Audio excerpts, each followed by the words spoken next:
안녕하세요. 사연 왔어요. 톡톡입니다. 구독과 좋아요, 알림 설정 꼭 부탁드립니다. 그럼 오늘의 이야기 시작해 보겠습니다. 처음 남편을 만난 건 아주 어두운 골목에서였습니다. 그 골목이 사실 평소에도 좀 음침한 곳이기는 했어요. 그래서 늘 엄마도 그 골목을 지날 때는 항상 사람이 있는지 없는지 살펴보라고 신신당부를 하실 정도였습니다. 워낙 사건 사고도 많아서 그 골목을 지나는 건 될 수 있으면 안 하려고 하는데 저희 집까지 가는 길은 그 골목을 통해야만 좀 수월하게 갈 수가 있습니다. 쉽게 말해서 골목 통해 가면 5분이면 갈 거리를 골목이 아닌 길로 가면 25분은 넘게 가야 되는 길이거든요. 위험한 건 알지만 항상 그 골목을 선택할 수밖에 없었습니다. 그런데 그날따라 정말 골목에 단 한 명도 사람이 없고 뭔가 무섭다는 생각이 슬슬 몰려오는 분위기더라고요. 저도 모르게 걸음이 빨라지고 어떡하든 집까지만 무사히 갔으면 좋겠다라는 생각이 간절해지기 시작할 때쯤 그런 제 마음도 모르고 무서운 사람들이 한 명, 두 명 저를 향해 다가오는 게 보였습니다. 저도 모르게 몹시 두려운 얼굴로 천천히 뒷걸음질을 치는데 그런 저를 비웃으며 3명이나 되는 사람이 저한테 슬그머니 다가오더라고요. 소리를 지르려고 했더니 한 사람이 제 입을 막고 협박을 하기 시작했습니다. 여기서 쓸데없이 소리 지르면 더 큰일 날 거라고 말이죠. 이러지도 못하고 저러지도 못하며 정말 큰일 났다라는 생각에 뺑뺑 돌아가더라도 엄마 말 듣고 그냥 큰 길로 갈 걸이라는 후회를 200번쯤 했던 그때 어디선가 누군가가 소리를 지르는 게 들렸습니다. 그리고 한 남자가 나타나더라고요. 그 사람은 이게 뭐 하는 짓이냐고, 지금 남자 여러 명이서 여자나 괴롭히는 거냐고 당당하게 얘기하며 제 쪽으로 걸어왔습니다. 사실 좀 당황했어요. 요즘 같은 시대에 누가 그런 식으로 다른 사람이 위험에 빠졌을 때 도와주나요? 사실 도와주고 나서도 나중에 딴소리 들을까봐 일부러 외면하고 모르는 척하는 사람들이 훨씬 많잖아요. 하지만 그 당시에는 그런 의심 같은 거 전혀 하지도 못하고 나타난 그 남자가 그저 구세주 같기만 했습니다. 하지만 영화에서 나온 영웅들처럼 그 사람이 멋지게 돌려차기, 날라차기, 앞차기, 뒤차기 하면서 불량배들을 물리쳐준 건 아니었습니다. 오히려 불량배 한 대 때리고 자기가 두세 대 맞는 그런 상황이었죠.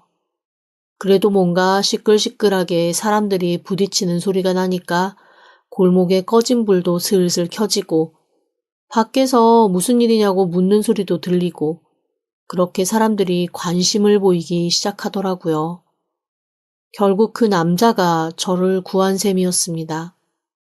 얼마나 놀랐는지 그냥 그 자리에서 털썩 주저앉아 엉엉 울고 말았어요.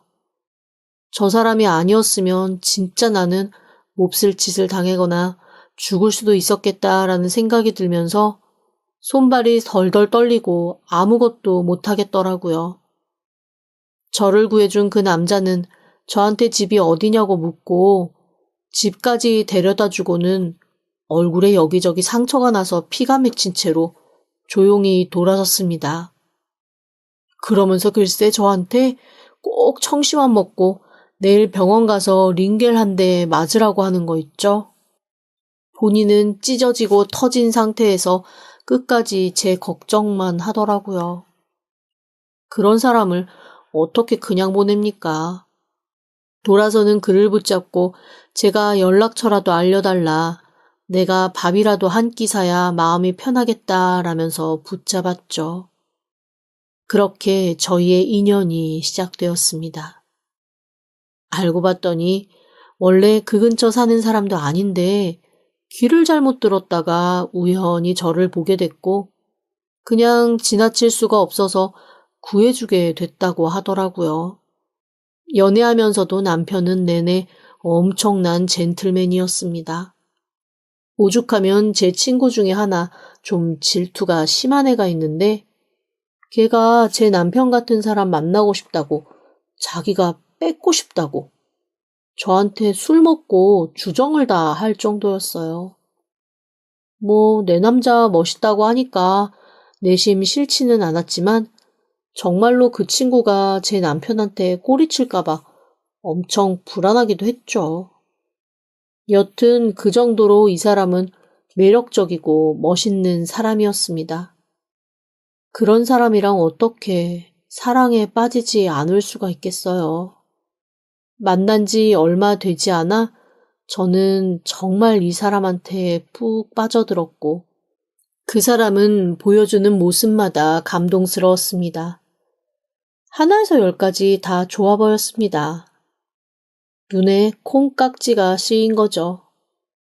그렇게 4년간의 연애를 하고 저희는 모두의 부러움 속에 결혼을 했습니다. 결혼을 하면서 걸린 건 딱 하나였습니다.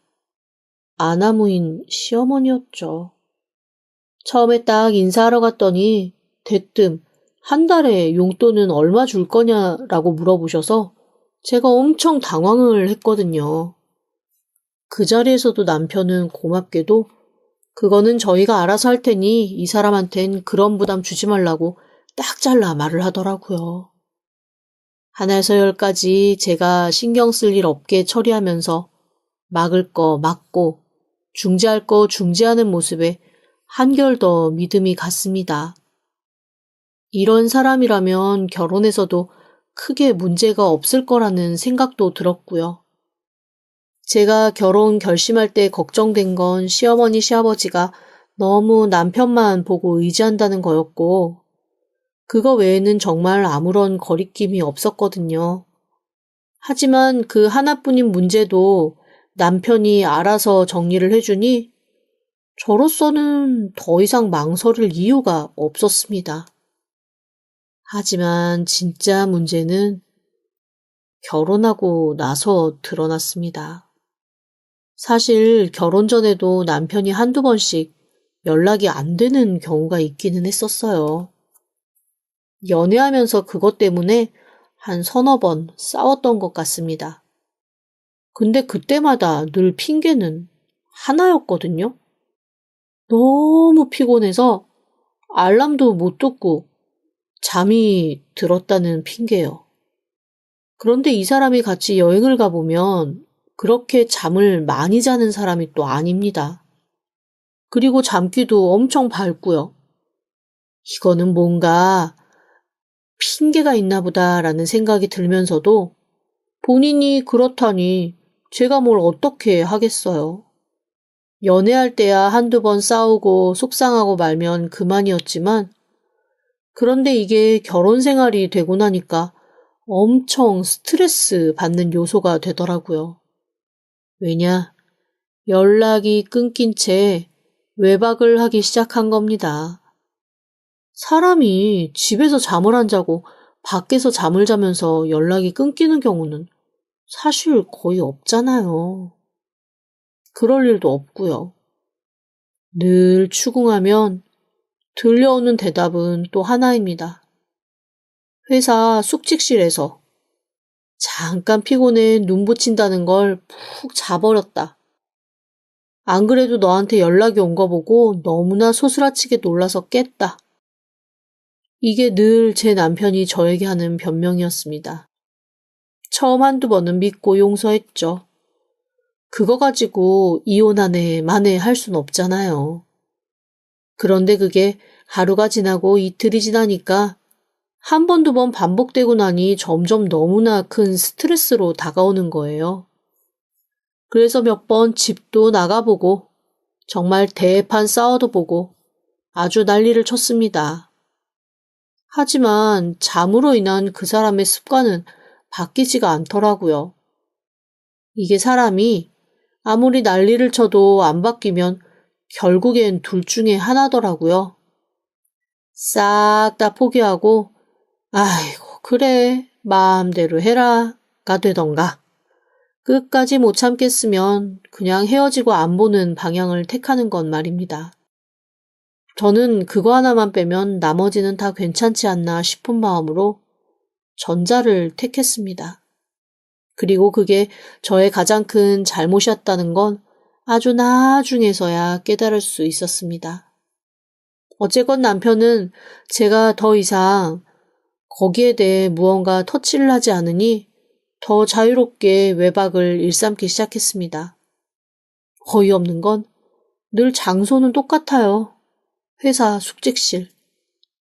그래서 저도 어느샌가부터 이 사람이 들어올 때가 됐는데 연락도 없고 전화도 끊긴 채 별 소식이 없으면 또 숙직실에서 자나보다라고 그냥 생각하고 체념하는 데까지 이르렀습니다. 사실 처음부터 제가 숙직실에서 잔다는 걸 믿은 건 아니었습니다. 제가 3번 정도 회사 숙직실을 급습한 적이 있어요. 이거 분명 숙직실이라고 얘기하고 다른 데서 자고 있겠거니 라는 생각을 했었거든요. 당연히 그렇게 생각하잖아요. 무슨 회사 숙직실이 여관도 아니고 그렇게 허구한 날 잠깐 눈 붙여야지 하고서 마냥저냥 잘 수 있는 곳이 아니지 않습니까? 그런데 늘 회사로 쫓아가서 남편을 찾으면 그때마다 너무나 미안한 얼굴에 정말 갓 샤워하고 숙직실에서 뛰쳐나온 사람을 꼴로 허둥지둥 남편이 나오곤 했습니다. 엄청 피곤한 모습으로 미안하다고 나 또 회사 숙직실에서 잠깐 잠들었다고 뛰어나오는 남편과 함께 집으로 돌아오면서 그때마다 그래도 다른 데서 자는 건 아니네. 진짜로 숙직실에서 자네 라는 생각을 하곤 했습니다. 몇 번 그런 일이 있은 다음부터는 더 이상 남편이 숙직실에서 잔다고 할 때 의심을 할 수도 없더라고요. 이게 사람이 은근히 길들여지는 거죠. 그리고 그 길들여짐이 정말 아주 고도의 작전이었다는 건 아주 나중에서야 알게 되었습니다. 그것도 아주 어이없는 방법으로 말이죠. 결혼한 지 그렇게 10년이 지났습니다. 10년 동안 아이는 생기지 않았어요. 아이를 갖고 싶어서 엄청 노력했지만 저한텐 찾아오지 않더라고요. 애쓴다고 애써도 안 되는 게 있다는 걸 처음으로 뼈저리게 느꼈습니다. 아무리 노력해도 아이가 생기지 않으니 남편은 그냥 우리끼리 잘 살자고 시댁에서도 아이에 대한 요구 없으시고 남편도 부부가 함께 행복하게 살면 굳이 아이는 없어도 된다라고 생각하니 그냥 우리끼리 행복하게 살자고 그렇게 얘기하더라고요. 사실 그 부분에 대해서는 제가 시어머니, 시아버지에게 많이 감사하고 있습니다. 다른 집 시부모님들은 자식들이 아이를 낳지 않겠다고 하면 펄펄 뛰거나 아니면 받아주고 인정하는 척하면서도 은근히 압박을 주거나 둘 중에 하나인데 두 분은 정말로 저한테 단 한 번도 아이에 대한 얘기를 해보신 적이 없습니다. 오히려 제가 너무 이상하고 민망할 정도로 진짜 단 한 번도 저한테 얘기하시질 않아요. 하지만 전 알고 있습니다. 어머님, 아버님이 얼마나 아이를 원하시는지 말이죠. 오죽하면 2번 정도는 제 앞에서 말실수 하신 적도 있어요. 뭔가 되게 예쁜 리본 달린 가방을 보고 이거 예은이 주면 참 좋겠다라고 하시길래 제가 예은이가 누구냐고 물어봤거든요.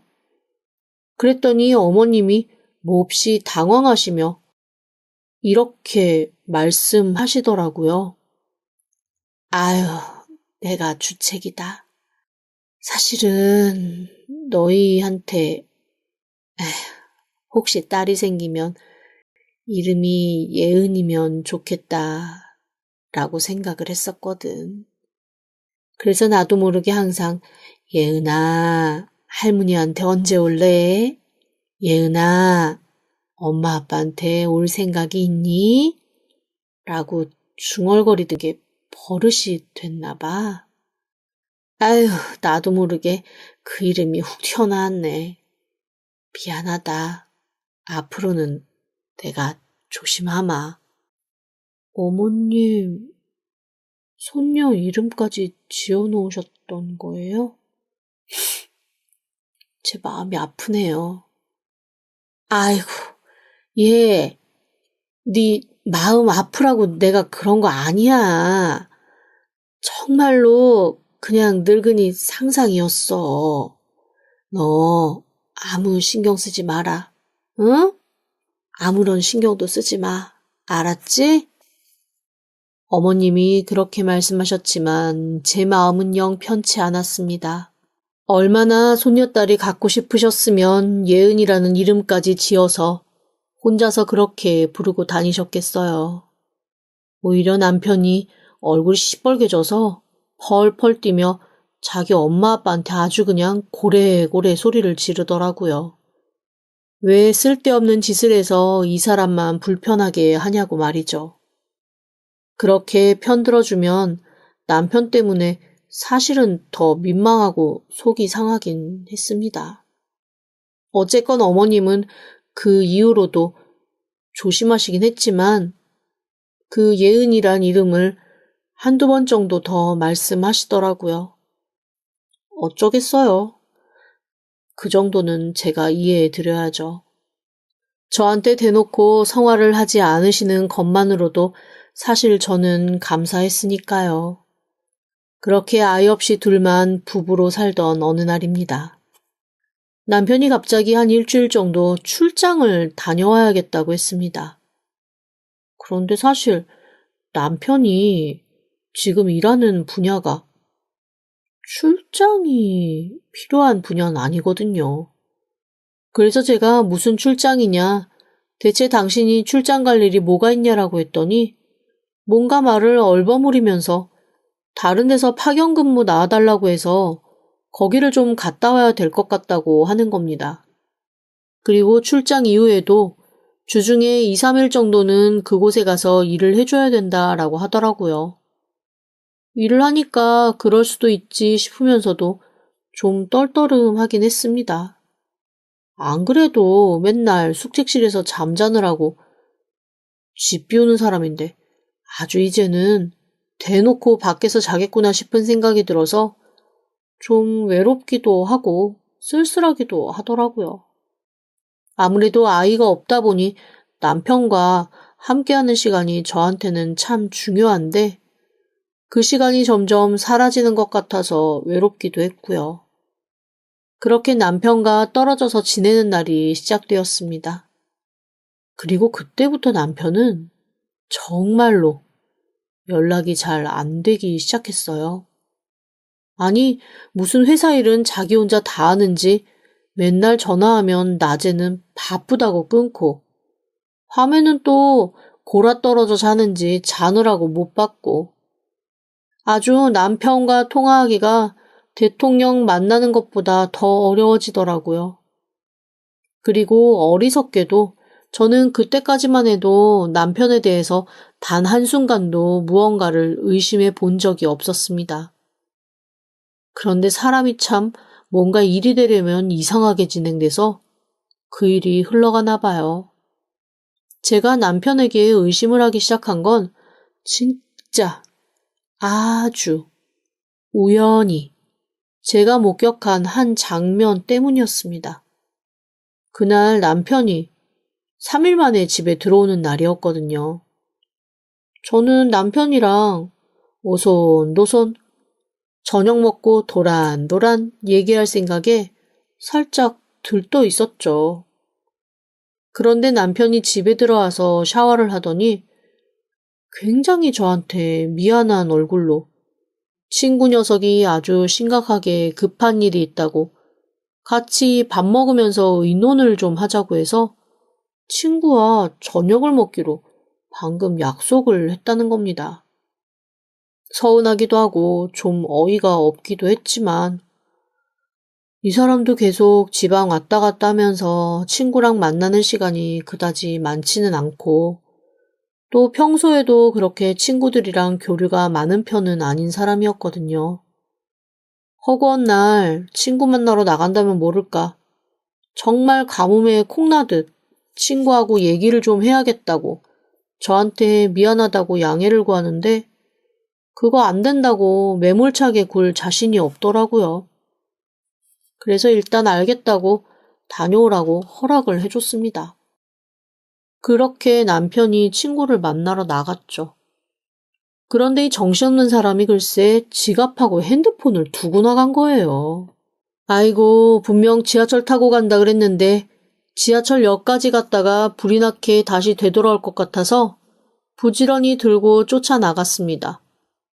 그런데 아파트 입구에서 남편이 누군가를 만나 반갑게 인사하는 걸 보고 저는 순간 당황스러워 걸음을 멈칫거릴 수밖에 없었습니다. 남편이 얘기하고 있는 남자가 제 눈에 엄청 낯익은 사람이었거든요. 그런데 낯은 익은데 제가 본 적은 없는 사람입니다. 되게 이상한 말이지만 아는 사람이 아닌데 낯이 익어요. 내가 분명 저 사람을 어디서 봤는데, 본 게 분명한데, 그런데 어디서 봤지? 이름도 모르고 어떤 상황에서 봤는지 생각도 안 나는데 나는 저 남자를 알아. 뭐지? 이건 전생의 기억인가? 이런 어이없는 생각이 들 정도로 너무나 또렷하게 그 남자의 말투, 생김새, 게다가 어이없게 향취까지 기억이 났습니다. 제가 남자의 향을 기억할 일이 뭐가 있겠어요. 연애라도 했다면 기억을 할 수 있겠지만 저는 저런 남자와 연애를 한 적이 없거든요. 정말 이상한 생각에 머릿속을 뒤집고 또 뒤집다가 너무나 큰 충격에 순간 다리가 풀려 털썩 쓰러지고 말았습니다. 그 남자 아는 남자였어요. 바로 오래전 골목에서 저를 덮쳤던 그 강도였습니다. 분명 그 사람 맞았어요. 제가 사람 얼굴은 잘 기억 못하지만 저한테 그런 짓을 한 사람을 잊을 리는 없거든요. 그런데 왜 그 남자가 제 남편과 저렇게 희희낙낙 웃으면서 얘기를 하고 있는지 이해가 되지 않았습니다. 멍하게 서 있다가 남편이 주머니를 뒤적뒤적 하는 게 보이더라고요. 얼른 핸드폰과 지갑을 들고 그냥 아파트 안쪽으로 뛰어들어갔습니다. 그리고 다시 나오는 척 뒤를 돌아섰죠. 남편이 저를 발견하고 당황한 얼굴로 여기서 뭐 하냐고 묻더라고요. 당신 뭐해? 여기서 왜 나왔어? 언제 나왔어? 방금 당신 이거 두고 갔길래. 그래. 안 그래도 이거 가지려고 지금 가는 길이었어. 지금 나온 거야? 언제 나온 거야? 지금 나왔어? 그렇다니까. 왜 자꾸 물어봐. 왜, 당신이야말로 무슨 할 말 있어? 할 말은 무슨, 아니야. 들어가 어서.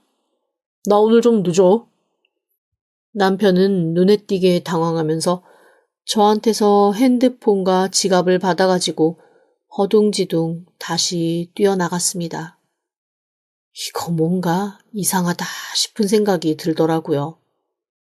집으로 돌아온 저는 제가 한 번도 관심을 가지지 않았던 남편의 서랍을 뒤지기 시작했습니다. 평소 남의 일에 크게 관심도 없고 남의 물건 손대는 것도 싫어하기 때문에 남편이 자기 서랍 따로 가지고 있다는 것도 알고 있었고 그 서랍을 무슨 일이든지 항상 열쇠로 잠가 놓는다는 것도 알고 있었거든요. 그래도 거기를 단 한 번도 제가 열어보거나 궁금해한 적이 없었습니다. 지난 10년간 제가 그렇게 관심을 기울이지 않으니 당연히 남편도 그거를 막 철저하게 숨기거나 관리하거나 한 적은 없어요. 그리고 그냥 아주 작은 자물쇠로 서툴게 잠가놓는 게 다였죠. 애들 문구점에서나 팔 것 같은 작은 자물쇠는 제가 몇 번 뭔가로 흔들어대니까 금방 툭 하고 힘없이 열렸습니다. 그리고 자물쇠는 힘없이 열렸지만 그 안에 들어있는 건 저를 무겁게 나락으로 빠뜨리고 말았어요. 제 남편, 아주 기막힌 사기꾼이었더라고요. 그리고 어머님이 늘 손녀가 태어나면 붙이고 싶다 했던 예은이라는 이름의 아이. 그 이름의 아이는 이미 6살. 내년에 입학을 앞둔 아이로 이 세상에 벌써 나와 있는 상태였습니다. 그리고 그 서랍 안에서는 아이를 학교에 보내야 하니 빨리 호적에 입적시켜달라는 아이 엄마의 호소문이 담긴 편지도 한가득 있었습니다. 남편이 친구를 만나러 나간 그동안 저는 그곳에서 남편의 이중생활을 샅샅이 만나고 있었죠. 그중 가장 충격적인 것은 남편이 저와 결혼하기 위해 벌인 일들이었습니다. 처음 남편과 만날 당시 저희 집이 좀 잘 살았거든요. 솔직히 저희 집이 잘 살았다기보다는 저희 아빠의 집안이 잘 살았습니다. 큰아빠와 삼촌들은 정재계에서 각각 한 자리씩 다 차지하고 계셨고 사촌들도 명무대 나와서 의사, 변호사, 검사 다 그런 직업 가지고 있는 사람들이었거든요. 그 쟁쟁한 집안 사람들 사이에 사실 저희 집이 가장 평범하고 무난했습니다. 아빠가 약간 아티스트 기질이 있으신 분이라 그런 삶에 별로 관심이 없으셨던 까닭에 저희 집은 약간 돌연변이처럼 모두에게 왜 그러고 사냐라는 눈총을 받는 그런 가족들이었거든요. 그런데 아마 이 남자가 그걸 모르고 저한테 접근하려고 계획을 짰던 모양이더라고요. 처음에 그 강도 사건도 이 사람이 다 계획한 거였습니다. 제가 무서워서 벌벌 떨 때 기사처럼 짠하고 나타나 제 마음을 휘어잡고 저랑 결혼하려는 작전이었던 거예요. 저는 그것도 모르고 이 사람한테 푹 빠져서 놀아난 거였죠. 너무 분하고 화가 났습니다. 게다가 이 사람이 자기 친구한테 보낸 문자도 고스란히 남겨놨는데 거기에는 저랑 결혼해서 사는 이유가 적혀 있더라고요. 이렇게 적혀 있었습니다. 이 여자, 저 여자 만나고 다니며 어이없는 거짓말을 해도 바보 등신처럼 믿어주는 편리한 자판기라고 말이죠. 대체 내가 왜 자판기인가 살펴봤더니 밥 달라고 하면 밥 주고 물 달라 하면 물 주고 빨래 해달라 하면 빨래 해주는 그런 사람이라 자판기라고 저를 부르고 있더라고요. 많이 허망하고 많이 기막혔습니다. 세상 천지 얼마나 못난 여자면 자기 남편한테 자판기라는 소리를 듣고 살까요? 게다가 그런 자판기 나도 하나 있었으면 좋겠다며 너 실증 나면 나한테 중고로 싸게 넘겨라 그런 얘기 나는 친구들을 둔 남자요. 자기 아내를 두고 그런 말을 하는데도 화는커녕 10년이 넘어 중고값도 별로 안 나온다며 더 저를 무시하는 대답을 하는 남자를 제가 남편이라고 믿고 살았던 겁니다. 너무 분해서 심장이 찢어질 것 같았습니다. 게다가 저를 가장 기암에 빠뜨린 건 마지막에 발견한 남편의 수술 동의서였어요. 더 이상 아이를 낳을 수 없는 수술을 했더라고요. 그걸 해놓고도 저한테는 아이 없이 살아도 괜찮다고 너무 고생하지 말라고 있는 대로 착한 척 예쁜 척 다 했던 겁니다. 얼마나 저를 비웃고 있었을까요? 가질 수 없는 아이를 열망하며 혼자 끙끙 속상해했던 저를 얼마나 속으로 무시하고 어이없어 했을까요? 그래놓고 자기는 숨겨둔 딸아이와 함께 멋진 아빠인 양 알콩달콩 일주일에 몇 번씩 그 집 가서 재미있게 지냈던 겁니다. 그러다가 이제 아이가 학교 갈 때가 되니 뭔가 몸이 다른 듯 안절부절하는 날이 잦아진 거고요. 새삼 친구를 만난 것도 무언가 또 다른 작전을 짜려고 하는 게 아닌가 싶은 생각이 들었습니다. 정신을 반쯤 놓고 남편의 서랍을 뒤지던 저는 나갔던 정신이 확 돌아오는 사진도 한 장 발견했습니다. 세상에, 이 미친 인간이 내연녀 그리고 내연녀 사이에서 낳은 딸과 함께 가족 사진을 찍었더라고요. 게다가 그 사진 속 여자는 제가 아는 여자였습니다. 술만 먹으면 네 남편 뺏고 싶다고 뼈있는 농담을 해왔던 제 친구였어요. 연락 끊긴 지 오래된 그 애를 제가 남편 서랍 속에서 남편 옆에 있는 여자로 다시 보게 될 줄은 정말 꿈에도 생각하지 못했습니다. 그동안 숙직실에서 잔다고 했던 것도 다 그 친구 집에서 자고 온 거였습니다. 주소를 보니 회사랑 5분 거리이고 제가 왔다는 걸 수희가 연락해주면 허둥지둥 뒷문으로 들어와 저를 속였던 거죠. 글쎄 출장 간다고 길게 집을 비웠을 때는 그때마다 아이와 함께 가족여행을 갔더라고요. 너무 어이가 없어서 웃음만 나왔습니다. 이제는 제가 작전을 짜야 할 때가 왔다는 생각이 들었습니다. 저는 우선 남편이 숨겨둔 그 모든 자료를 싹 다 제 화장대로 옮겼어요. 뭐 변태가 아닌 이상 그 자료들을 매일매일 들여다보고 있지 않을 테니 그 자료가 없어졌다는 걸 알아채는데도 시간이 꽤 걸리지 않을까라는 생각 때문이었지요. 그날도 남편은 술을 먹고 인사불성이 돼서 집으로 거의 기어오다시피 들어왔습니다.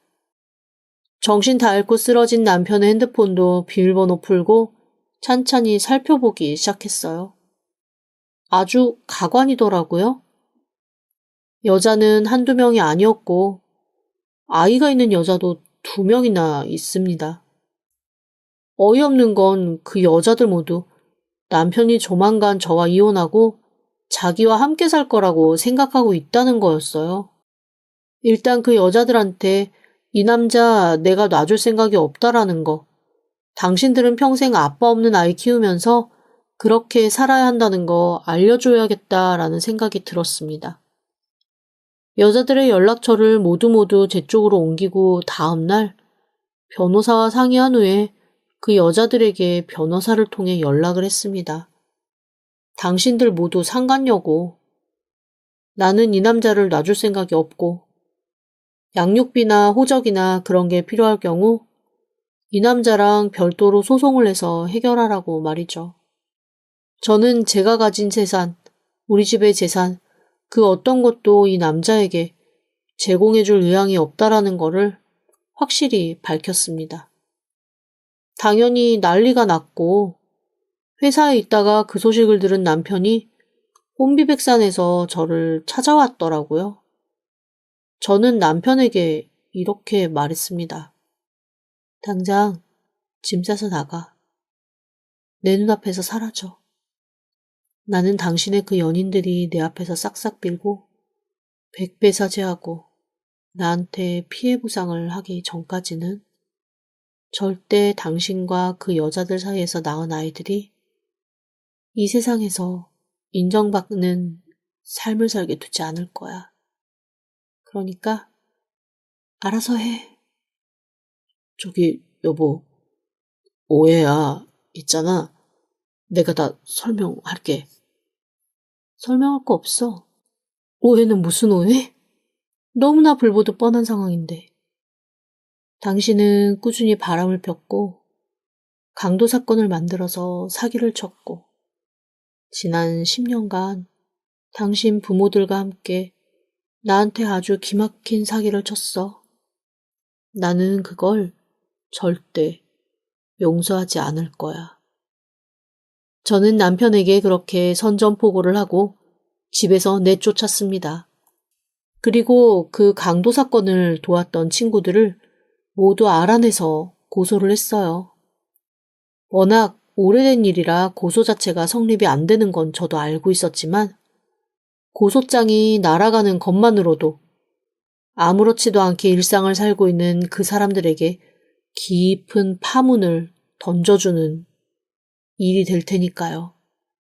가정이 있는 사람은 가정에 곤란을 겪을 것이고, 회사에서 가면 쓴 채 좋은 사람인 척 하고 살던 사람은 그 가면이 싹 벗겨지겠죠. 제가 원한 건 그거였습니다. 당연히 남편은 펄펄 뛰었고, 남편의 친구들 역시 철없던 시절 친구가 요구해서 들어준 일이었다며 저에게 선처를 요구했지만, 저는 절대 선처는 없으며 끝까지 갈 거다라는 의견을 확실하게 했습니다. 그렇게 외로운 싸움의 시간이 흘렀습니다.